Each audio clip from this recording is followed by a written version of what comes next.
ઘણા માણસોએ બહુ પાપ કર્મ કર્યા હોય ને પછી આમ પસ્તાવો ક્યારેક થાય કે આપણે યાત્રા કરીએ, દાન દક્ષિણા કરીએ, સત્કર્મ કરીએ, પાપને ધોઈએ. પાપ ધોવાનો કોઈ ડિટર્જન્ટ નથી.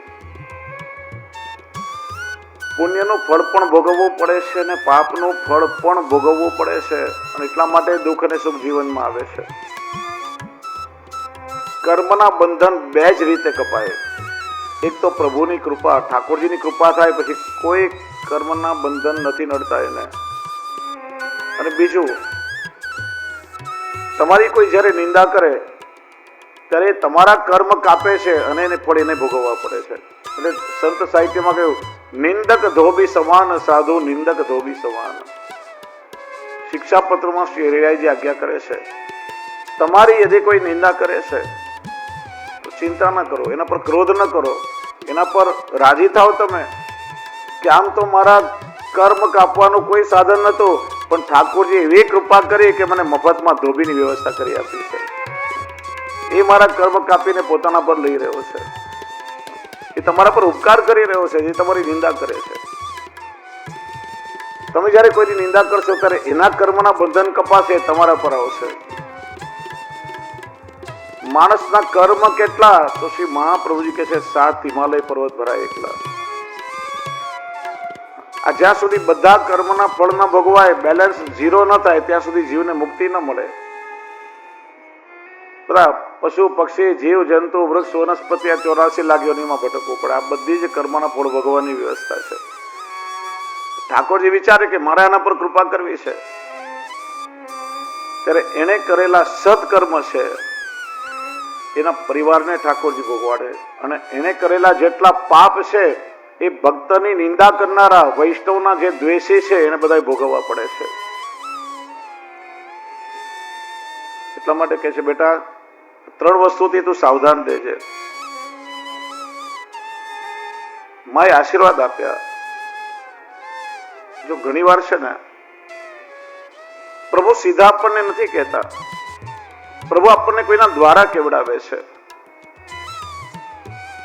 ક્યારે કોઈ સંત દ્વારા, કોઈ વૈષ્ણવ દ્વારા, ક્યારે ગુરુ દ્વારા ઠાકોરજી આપણને સંદેશો આપે છે.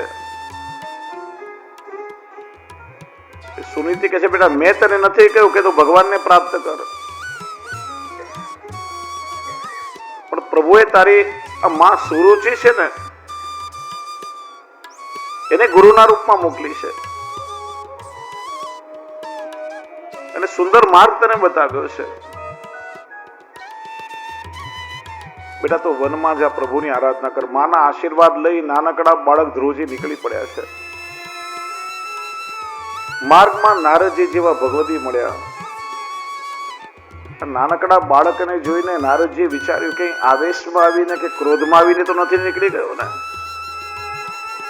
એનામાં કેટલી દ્રઢતા છે, હજી કઈ એની ઉંમર નથી એટલી. નારદજી પરીક્ષા કરી, ડરાવા લાગ્યા. અરે બેટા તું જ્યાં જઈ રહ્યો છે વન છે, હિંસક પશુઓ હોય, કાળી અંધારી રાત હોય, પશુઓ તને ફાડી ખાશે, એકદમ બિહામણો હોય તો એકલો કેવી રીતે જઈશ ત્યાં? ધ્રુવજી કે હવે તો જે થવું એ થાય, બસ મારે તો મારા પ્રભુને પામવા છે. કે છે ને, કદમ અસ્થિર હોય જેના એને રસ્તો નથી જડતો, અને અડગ મનના માનવીને હિમાલય નથી નડતો. મક્કમ મન કરીને નીકળ્યા છે કે મારે હવે પ્રભુને પામવા છે. નારદજીએ બાળકની આ દ્રઢતા જોઈ, દ્વાદશાક્ષર મંત્રનો ઉપદેશ આપ્યો, માર્ગ બતાવ્યો કે બેટા વ્રજમાં મધુવન નામનું ઉત્તમ ક્ષેત્ર યમુનાજીના તટ પર છે, જ્યાં ભગવાન શ્રી હરિનો સદાય વાસ છે. ત્યાં જઈને તું પ્રભુની આરાધના કર, તને ચોક્કસ પ્રભુ મળશે. ગુરુને વંદન કરી ધ્રુવજી નીકળી પડ્યા. મધુવનમાં યમુનાજીના તટ પર પ્રભુનું આરાધન કરવા લાગ્યા છે. થોડા સમયમાં ઠાકોરજી પ્રસન્ન થયા. પ્રશ્ન થાય કે જ્યાં ઋષિ મુનિઓ હજારો વર્ષ તપ કરે અને ઠાકોરજી પ્રસન્ન ન થાય, આટલા નાનકડા બાળકના થોડાક તપમાં ઠાકોરજી આટલા જલ્દી પ્રસન્ન થઈ ગયા. એનું કારણ શ્રી મહાપ્રભુ બતાવે છે કે નારદજીએ યમુનાજીના તટ પર પ્રભુની આરાધના કરી છે. યમુનાજી પરમ કૃપાળુ છે, નિત્ય યમુનાજીનું સેવન કરે. અને યમુનાજીની કૃપા થાય ને તો ઠાકોરજી એ જીવને જલ્દી મળી જાય છે. યમુનાજી પ્રભુના ચતુર્થ પ્રિયા અને સમગ્ર પુષ્ટિ જીવોના મૈયા છે. યમુનાજીની કૃપાથી જીવને ભક્તિ પ્રાપ્ત થાય છે, જીવની પ્રભુમાં પ્રીતિ થાય છે અને શ્રી યમુનાજી પ્રભુની એ જીવમાં પ્રીતિ કરાવે છે. એટલે ઠાકોરજી જલ્દી પ્રસન્ન થયા અને બહુ સુંદર કહ્યું, મધોરવનમ નૃત્ય દિદુક્ષયા ગત. પ્રભુ આજે પોતે ગરુડ પર બિરાજી અને ભક્તના દર્શન કરવા માટે પધાર્યા છે. ભક્ત ભગવાનના દર્શન કરે, પણ શું ભગવાન પણ ભક્તના દર્શન કરે? કે છે હજારો ભક્તોના ટોળામાં ભગવાનની દ્રષ્ટિ એવા કોઈ જીવને શોધી રહી હોય જે ભગવાન પાસે કઈ માગવા ના આવ્યો હોય, કેવલ પ્રભુને માગવા આવ્યો હોય. આજે આપણે પ્રભુની સામે જઈએ છીએ, કેટલું લાંબુ માગણીનું લિસ્ટ હોય છે. મને બંગલો જોઈએ, ગાડી જોઈએ, રૂપિયા જોઈએ, દાગીના જોઈએ, પદ જોઈએ, પ્રતિષ્ઠા જોઈએ, સંતાન જોઈએ, સારો પરિવાર જોઈએ અને ખૂણે ખાંચરે ક્યાંક મને ભગવાન પણ જોઈએ. भगवान पण જોઈએ ત્યાં સુધી ઠાકોરજી ન મળે. देखिए ही में और भी में बड़ा फर्क है. प्रभु भी चाहिए वहां तक प्रभु नहीं मिलेंगे, लेकिन मुझे केवल प्रभु ही चाहिए, तब जाके ठाकुर जी मिलेंगे. प्रभु जे જોઈએ બીજું કઈ નહીં. એવા ભક્તોના દર્શન ઠાકોરજી સ્વયં કરીને પ્રસન્ન થાય છે. એટલા માટે આપણે ત્યાં પદ્ધતિ છે કે ઠાકોરજીની સન્મુખ જઈએ ત્યારે સ્વચ્છ સુઘડ વસ્ત્ર પરિધાન કરીને પ્રસન્ન ચિત્તથી હસતા મુખે ઠાકોરજી પાસે જવું જોઈએ. કેમ કે એ ભક્તનું હસતું મુખ જોઈને ઠાકોરજી પણ પ્રસન્ન થાય છે. આપણે કહીએ છીએ શું, સેવામાં જઈએ લગર વગર કપડાં પહેર્યા હોય, વાળના ઠેકાણા ન હોય, પરસેવાથી શરીર રેપ જેવું હોય, ગમે તેવો, કેમ કે કોણ ત્યાં જોવાનું છે આપણને. લગ્નમાં, રિસેપ્શનમાં કે પાર્ટીમાં કે જે તો મારે એમ કહેવાની જરૂર છે. 3-4 કલાક બ્યુટી પાર્લરમાં બગાડીએ, અપ ટુ ડેટ તૈયાર થઈને પરફ્યુમ લગાડીને જઈએ, કેમ કે દુનિયા ત્યાં જોવાની છે. અને દુનિયા કદાચ જોશે તો આપણને શું આપી દેશે? એ દુનિયાને રાજી રાખવા માટે આખું જીવન આપણે ઘસી નાખીએ છીએ અને છતાંય કઈ સાર ન નીકળે એનું નામ તો સંસાર છે. અને જે પ્રભુ પ્રસન્ન થઈ જાય અને ક્ષણ માત્રમાં સ્વરૂપાનંદનું દાન આપે, એ ઠાકોરજીના સુખનો આપણે વિચાર નથી કરતા. એટલે જો પુષ્ટિ માર્ગમાં પ્રભુના સુખનો વિચાર છે, સેવામાં જઈએ ત્યારે સ્વચ્છ વસ્ત્રો પહેરી, મુખમાં પ્રસાદી બીરી મુખવાસ કરી લઈએ તો દુર્ગંધ ઠાકોરજીને ના આવે, શરીર પર અત્તર સુગંધી દ્રવ્ય લગાડીએ તો ઠાકોરજીને પરિશ્રમ ન થાય. શ્રી ગુસાઈજીએ પ્રભુના સુખનો સૂક્ષ્મથી સૂક્ષ્મ વિચાર કર્યો છે. સેવાનો અર્થ એ જ છે, તત્ સુખે સુખિત્વમ લક્ષણમ. પોતાના સ્નેહી, પોતાના પ્રભુના સુખનો વિચાર, એનું જ નામ ભક્તિ છે. પ્રભુ આજે ભક્તના દર્શન કરવા પધાર્યા. ઉંમર બહુ નાની છે, મનમાં એમ થઈ રહ્યું છે કે કઈક શબ્દથી પ્રભુની સ્તુતિ કરો, પણ કઈ બોલતા નથી આવડતું હજી તો.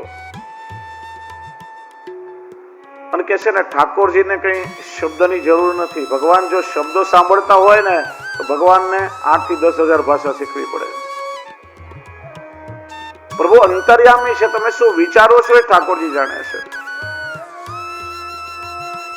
હું ઘણી વાર કહું છું, એક મંદિરમાં એક વેદનો જ્ઞાતા પંડિત વેદની રૂચાઓથી ભગવાનની સ્તુતિ કરીને બાજુમાં 6-7 વર્ષનો એક બાળક હાથ જોડી આંખ બંધ કરી મનમાં કંઈક બોલબોલ કરતો હતો.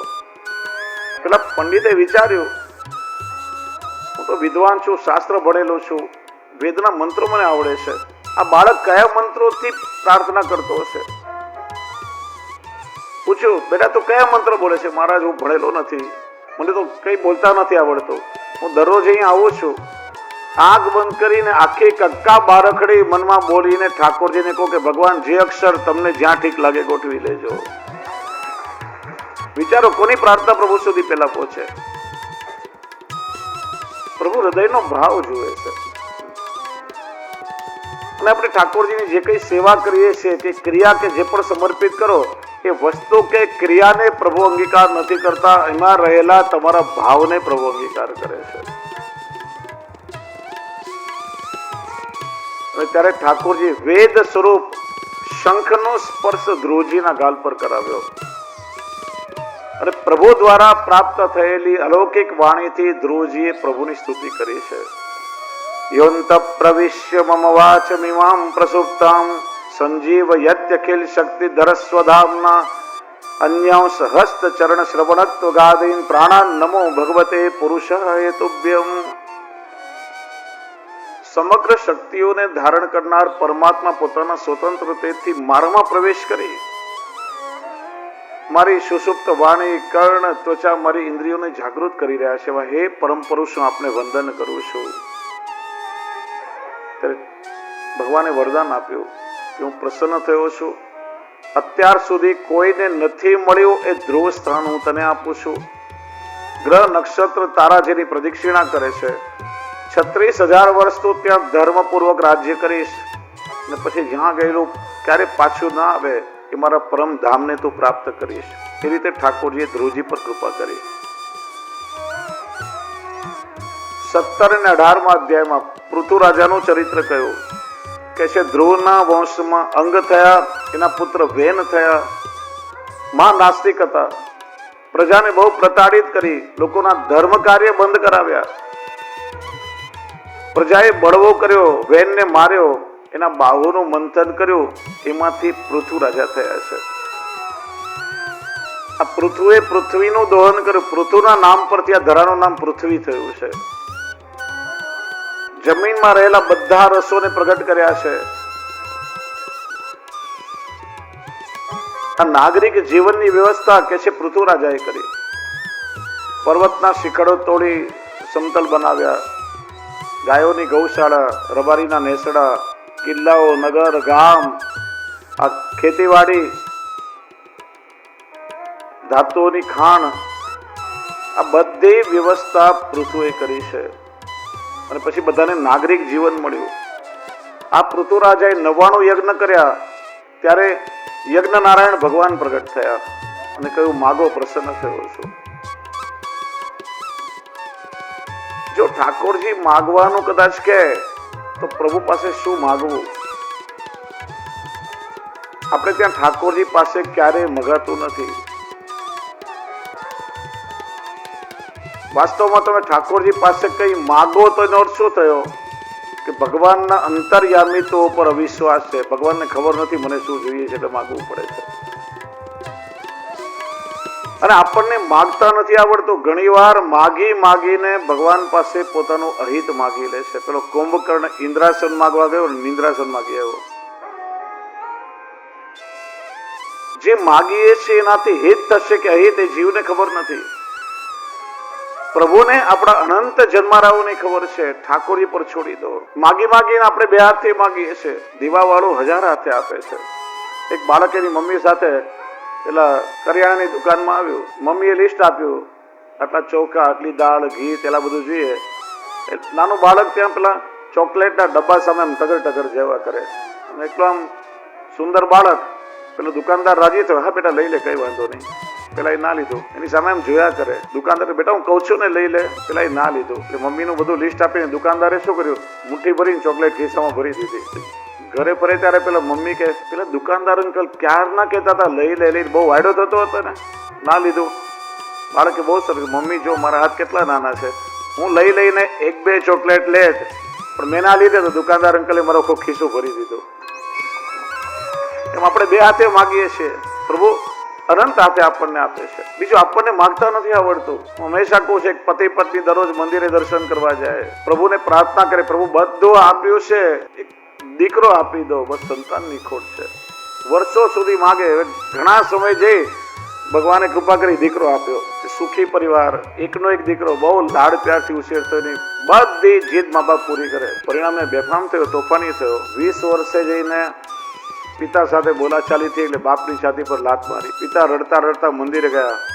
ભગવાન આ મારું કયા જન્મનું પાપ? ભગવાન કે કોઈ જન્મનું પાપ નહીં, આ જન્મની તારી માગણી. કેમ કે તને સંતાન થાય એમાં તારું હિત નથી, મને ખબર છે. તે બહુ માગ્યું એટલે આપ્યું, તું ભોગવ એનું પરિણામ. એટલે તમે જો પુષ્ટિ માર્ગમાં શ્રી મહાપ્રભુજી, શ્રી ગુસાઈજીથી લઈને દરેક બાળકો કે અષ્ટસખાથી કોઈ પણ અત્યાર સુધીના કોઈ ભક્ત કવિએ એક પણ પ્રાર્થના નથી ગાઈ. પ્રાર્થનાઓ નરસિંહ મહેતાએ ગાઈ છે, એ મર્યાદા ભક્ત છે, પુષ્ટિ ભક્ત નથી. અને પુષ્ટિ માર્ગના પહેલા વધૈયા નરસિંહ મહેતાને મનાય છે. મહાપ્રભુજી કરતા પણ એમનો જન્મ પહેલા થયો છે. શ્રી વલ્લભ વિઠ્ઠલ પ્રગટ છે, પુષ્ટિ માર્ગ વિશદ કરશે દૈવી જીવોને કાજ. પુષ્ટિ માર્ગ પ્રગટ થતા પહેલા એની વધાઈ નરસિંહ મહેતાએ ગાઈ છે. એમણે પ્રાર્થનાઓ ગાઈ છે, મારી ઊંડી સ્વીકારો ને મહારાજ, અને ભગવાનને પરિશ્રમ આપ્યો છે. પ્રાર્થનામાં માગીએ, ભગવાન મને બળ દો, મને બુદ્ધિ દો, મને શક્તિ દો.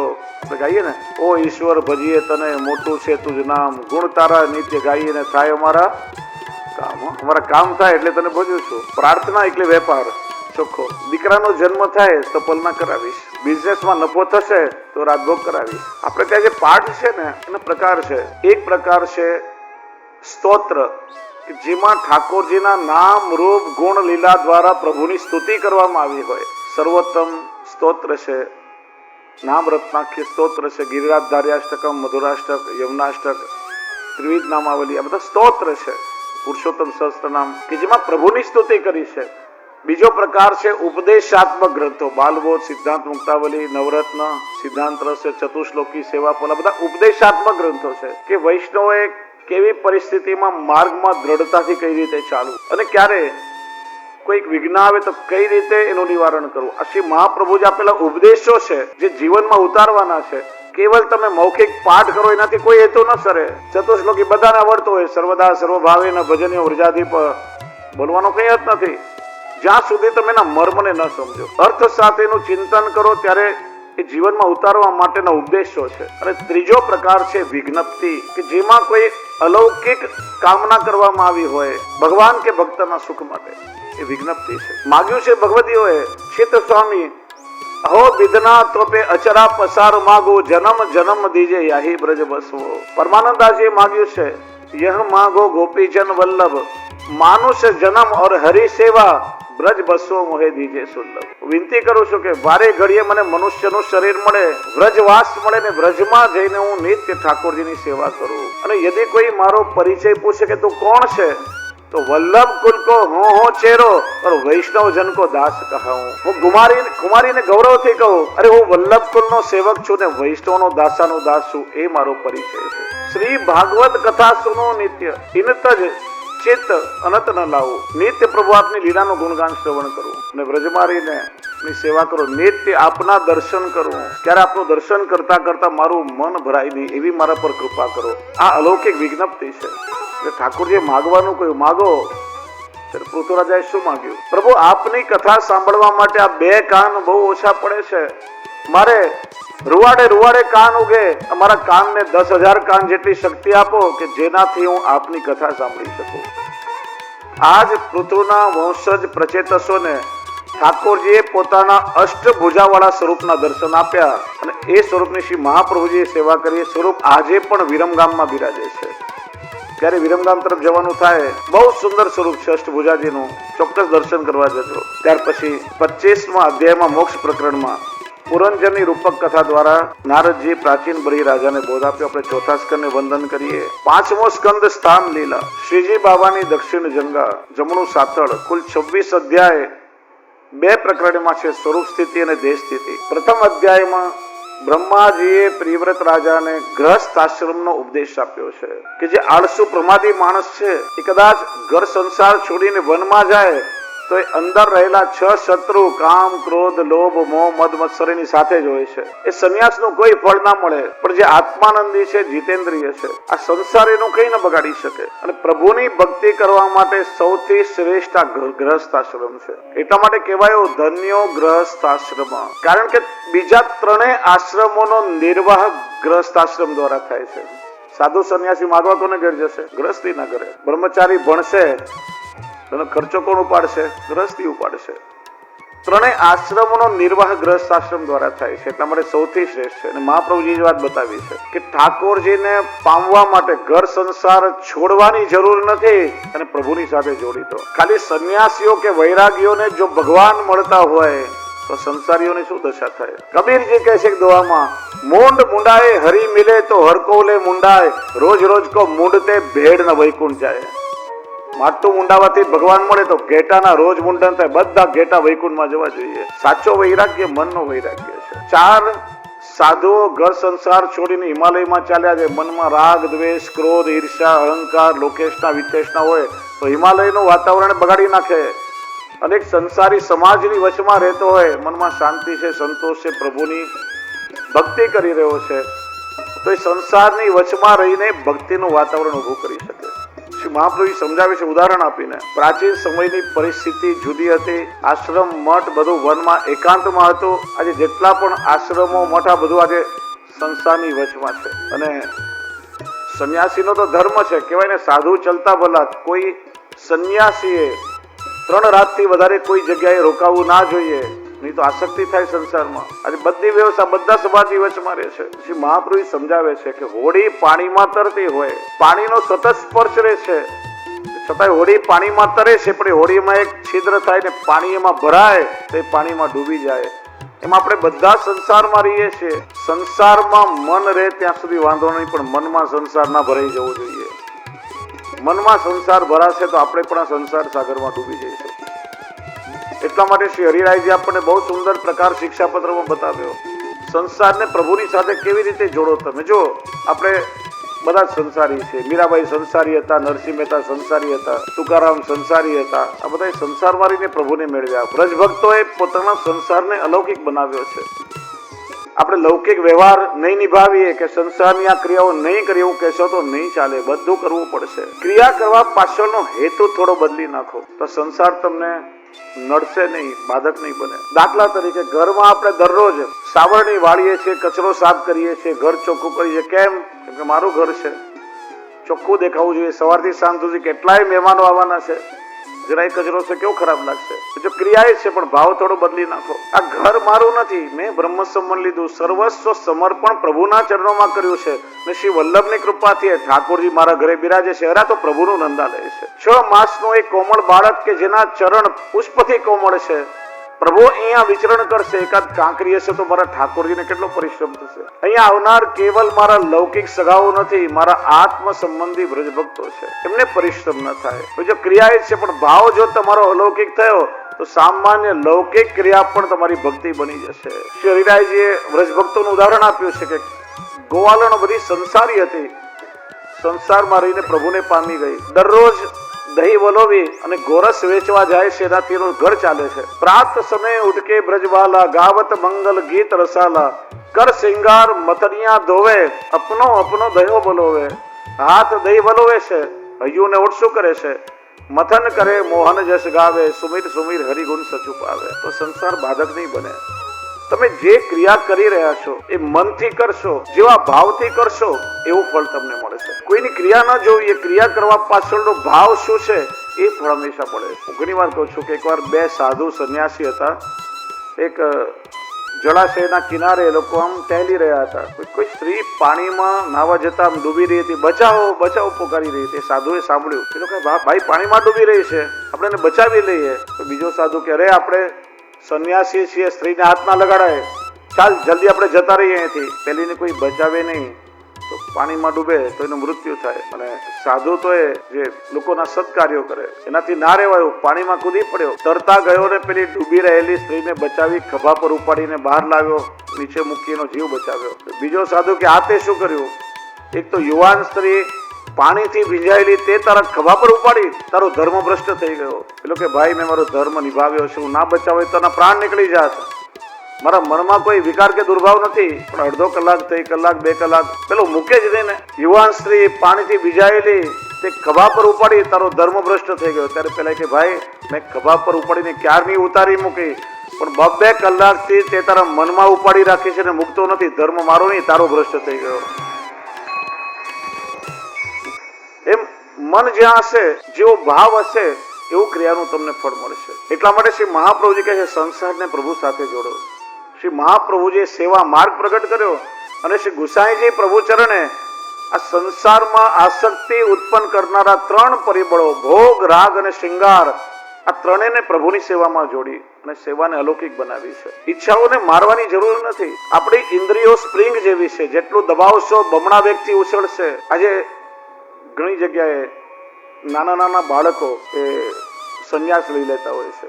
જેને સંસારની ખબર જ નથી, જેને સંસાર જોયો જ નથી, એ સંન્યાસને કેવી રીતે નિભાવી શકે? ચોકલેટ કે લોલીપોપનો સ્વાદ જેને ચાખ્યો નથી ને જે દિવસે ચાખે ત્યારે શું થાય? પછી એની ઈચ્છાઓ ઓર બમણી થઈ જાય. સંસારનો કંઈક અનુભવ હોય એ સંન્યાસ લે. એટલા માટે ઈચ્છાઓને મારવાની જરૂર નથી. તમને સારી વાનગી ખાવાનો શોખ છે તો ચોક્કસ સુંદર સુંદર સામગ્રી બનાવો, ઠાકોરજીને ધરો અને પછી પ્રસાદ લો. તમારી ઈચ્છાઓ પૂરી થશે અને એ ઈચ્છાને પ્રભુ સાથે જોડીને તમે એને ભક્તિ બનાવી લેશો. સંગીત સાંભળવાનો શોખ છે તો સુંદર રાગ રાગિણી દ્વારા ઠાકોરજીના પદ ગાઓ, કીર્તન ગાઓ.